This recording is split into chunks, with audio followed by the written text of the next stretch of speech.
probably know about the common gestures and features in Procreate like color drop, the eyedropper tool, clipping masks, and that kind of stuff.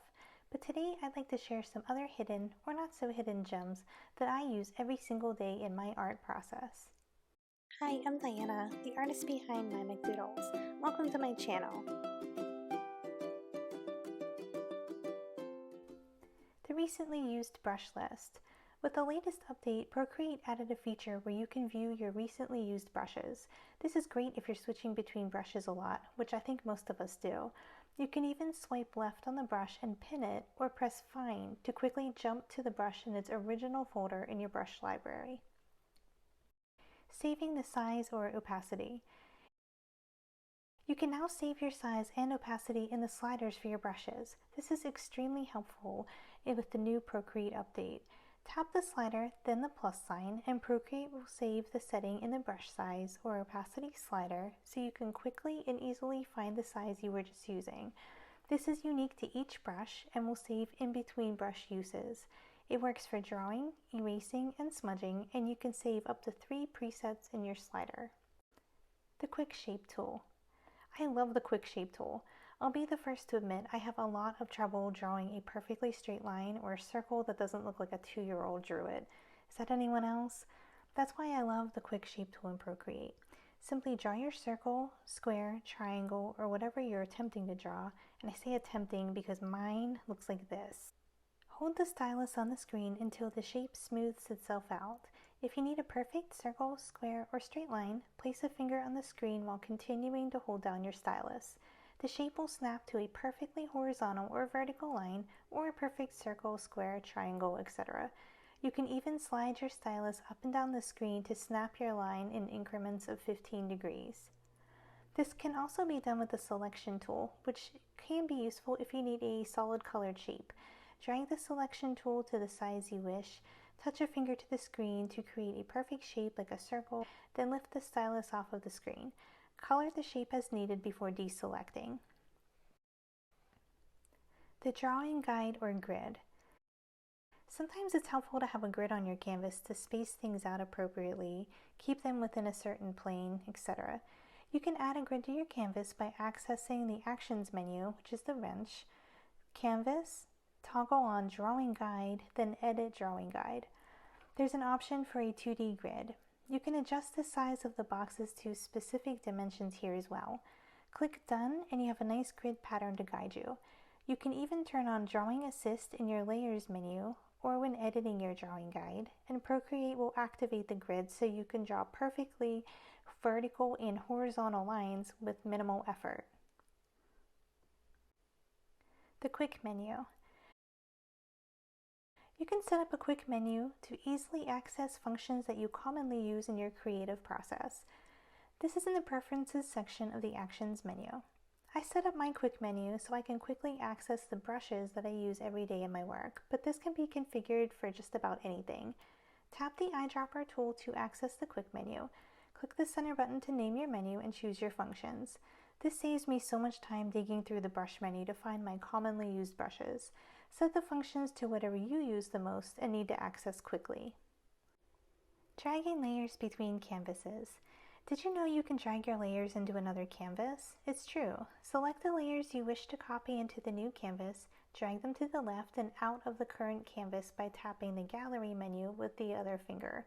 Don't release your layers yet. Keep your finger on the screen while using the other hand to create or tap on the new canvas you'd like to import the layers into. Once it's open, make sure you see the green plus sign, then release your layers into the canvas. Most of the time, mine import in reverse order. I've tried a million different things to attempt to fix this, but it still happens to me. Since I know this is an issue, I only drag a few layers in at a time so I can keep track and rearrange them accordingly. If you have a solution for this that you have tried and has worked, feel free to leave it in the comments below. And if this happens to you, just know you're not alone. Importing and creating custom color palettes. There's several ways you can create custom color palettes. I'm sure you already know how to select the color from the color wheel and drop it in or enter the hex codes. But did you know you can create palettes from photos in your camera roll or live images? All you have to do is click Palettes, the plus sign, then Create Palette from Camera, File, or Photos. Let's say I like the colors in this image. I can easily add it and boom, an entirely new palette based solely on the hues found in this image. So easy.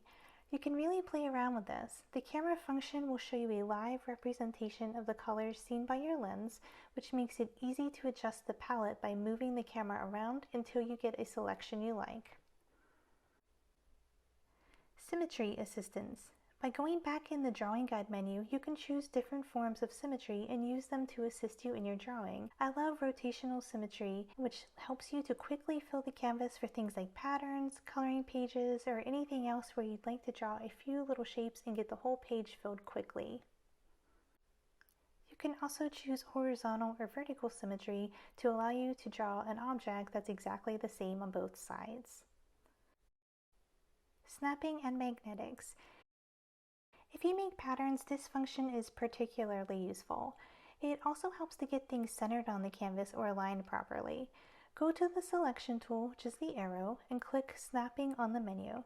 In the settings, you can toggle snapping and magnetics off and on and choose the distance and velocity. If you would like your selections to snap to the center of the canvas or to the very edges, turn distance and velocity all the way up with the slider. This feature is so helpful when creating surface pattern tiles, but I also use it quite often to get my artwork centered up on the canvas. References. Instead of importing images directly into your canvas, you can now draw with a reference image in a little window on your canvas. This window can be moved, resized, and zoomed in. You can even press and hold your finger on the colors to activate the eyedropper tool and siphon the color. This reference image can be a photo from your camera roll, a file, or an overview of your current canvas. I prefer this reference window to a layer within my canvas because of how it can be manipulated and moved around as you work, since you'll need to access different areas of the screen. This feature was so helpful when illustrating a picture book. I was able to see my characters and scenes from different pages that I exported into my camera roll to make sure they were consistent throughout the book. This does count towards one of your layers though, so just keep that in mind. Canvas stats. You can access your canvas details, size, layers available, and drawing time in the Canvas information menu. This is particularly helpful if you're tracking time on a commissioned piece and need to know how much to charge your client. To access the menu, go to Actions, which is the wrench, Canvas information, and Stats. This will show you how long you've been drawing. Keep in mind that if you duplicate a canvas and continue drawing in it, Procreate is tracking all of the work you did in the prior canvas plus the new work, not just the time the new duplicate was created. For example, sometimes I do sketches or a lot of work in one canvas until I run out of layers and I have to duplicate and then flatten some layers down to be able to continue working. The final piece of art will be all of the time spent on all prior layers of this canvas from its initial creation, no matter how many times it's been duplicated. Quick gestures. Here are some really helpful and commonly used quick gestures. To undo, tap 2 fingers on the screen.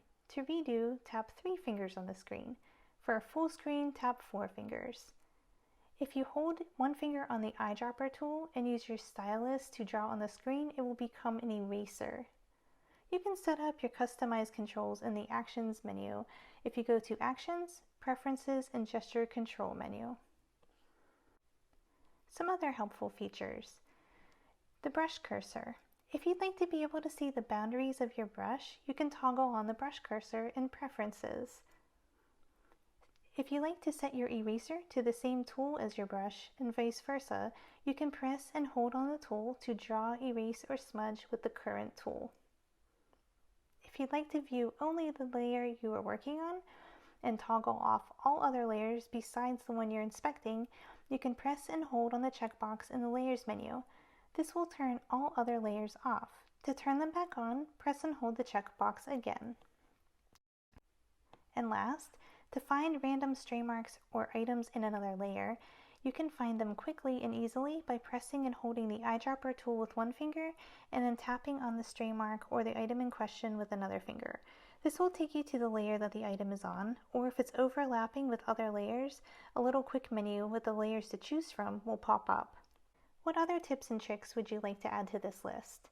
I hope this quick list was helpful for you and gives you some handy shortcuts to use next time you open Procreate.